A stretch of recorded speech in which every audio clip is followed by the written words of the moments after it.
Alright, so somebody's commented on a YouTube video asking if I've got any ideas on how to get their car cranking because it's parked up, but they start it once a month and it's been fine. But today they try to start the car and nothing's happening.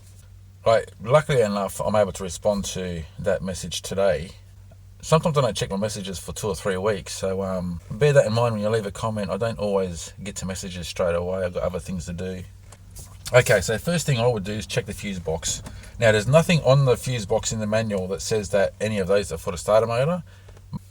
Like an experience I had recently, my fuel cap wasn't opening, and I found out that the fuse that was related to it was my tail lights. Had I noticed that my tail lights weren't working and changed that fuse, the fuel cap button would have worked as well. So not everything that the fuses are linked to are mentioned. So go through the fuses, check all of them, and it'd be good to get a bit of feedback. Was one of the fuses related to the starter motor? That aside, first thing I would do, if you can't start your car, you turn the key, nothing's happening, I would go through my gears. Better make sure that's down. Don't want no music playing.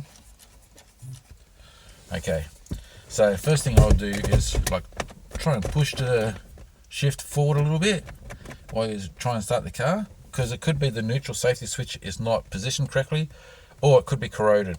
So if you find that, like if you've parked the car, like this person has, if he's parked the car and it's sitting above moisture ground, it's a good chance there's corrosion in that neutral safety switch. So I'd definitely get to that with WD-40. That's another thing I was going to cover. But anyway, hold the button in and just swing between neutral and reverse, or even drive, and I'll just show you what happens when I go between reverse to drive quickly with the key turned. So I'll turn the key right now, nothing's happening obviously. I'll switch across and you can hear the car try to start. Now if you go through the gears and you find that that's happening, that at a certain point it wants to start but you can't get that gear to be in that right spot, that means the neutral safety switch needs to be adjusted, or it could be corrosion in there, either way. Okay, next one is, it could be the relay itself. So we're going to the bonnet. Okay, so your fuse box under the bonnet. Now you want to check your fuses along here as well. So you've got ignition, third one down. So make sure, shine a light in there or something, make sure that's not blown. And your starter motor relay is fuse, relay. So this is your starter motor relay here. Try and swap the relays around. If that doesn't work, then have a pain to get to.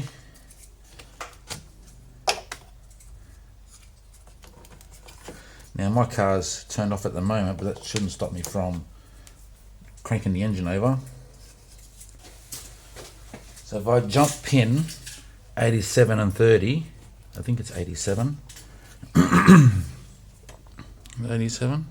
Yeah, 87 and 30, the engine will crank. See? I don't have the ignition turned right now, but if I go and turn the ignition on,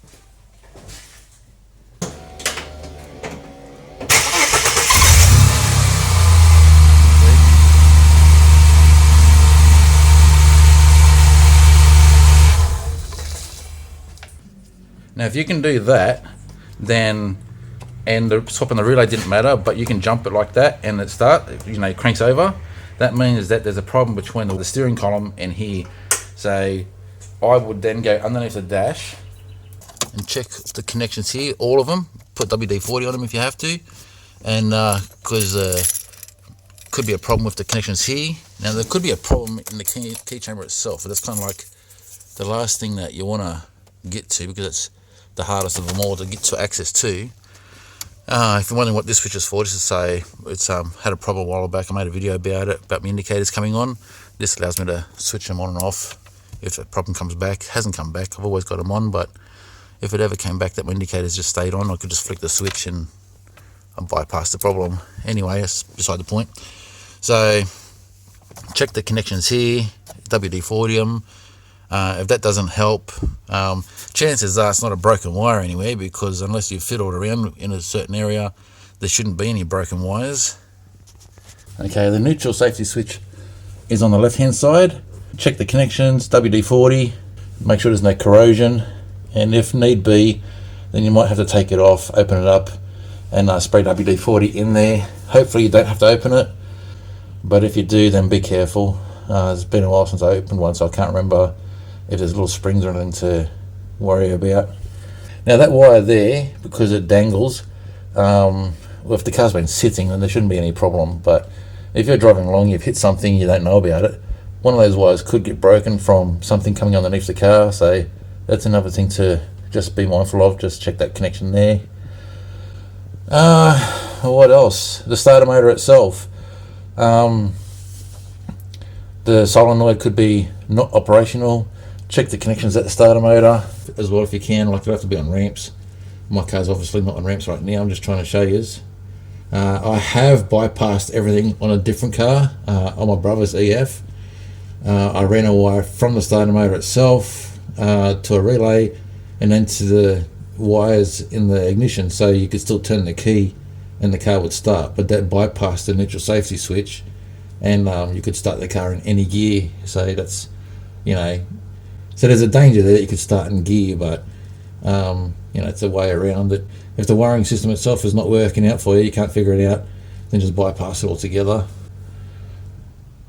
Also, check all the earthing points. There's one there, there's one over there near the battery, there's two in the boot on either side. Coming over here, it's, without opening the boot, it's about this far down on both sides. There's an earthing point as well, and check for any earthing points underneath the car. Also, if the battery is below 10 volt, nothing's going to happen as well, so you want to just make sure that that's got 11 plus volt. From my experience, it's got to have 11 plus volt. My other car is the same. When I'm going camping or something, I always checking when it gets to 11 volt. Normally about 11.2, I'll start the car and let them have a run. The Falcon was no different. Anything below 11, she didn't want to do anything, but above 11, I could still get it going. Another thing you can do is disconnect the negative from the battery, press the brake pedal once, wait 2 minutes, then reconnect it. What that does is resets the ECU. Now that works with most cars, not all cars, but most cars. It wipes all the codes, resets the ECU, and so the ECU has to relearn how you drive as well. So it's always a good idea to do that when you buy a new car anyway. So the ECU, basically, depending on how you drive, the ECU configures itself so you get the best fuel economy. So when you reconnect it, if there's any error codes stopping you from being able to turn the engine over for safety purposes, it's going to bypass that, and until the error code shows up again. But what you have to be mindful of, that's going to reset your stock stereo as well, so you're going to need a code to undo that. Make sure that you got your window down, so in case the car self-locks itself, that you haven't locked the keys in the car. That's, most modern cars do that now. Without the car actually having a problem itself, or having the problem that this person's having, I can't diagnose it, so I don't know, but that's pretty much everything to start off with. Cover all those areas and you should be going. Now, if it's not going, that's when you pull apart the steering column, get to the ignition wires there and everything, and you'll have to check all that out. And one last thing, because I'm sure somebody's probably noticed why I've got a jumper wire here. That's nothing, it's just there for in case, kind of like a backup type thing. And I have no relay that's in there, like you can see in the fuse box there. I have nothing that's functional there, so that's kind of like just there. But in summer, I generally jump one of the relays, so both fans come on at the same time and cut out at the same time, instead of just one individually. Alright, well I hope that was helpful. I'll catch you on the next one. Cheers guys.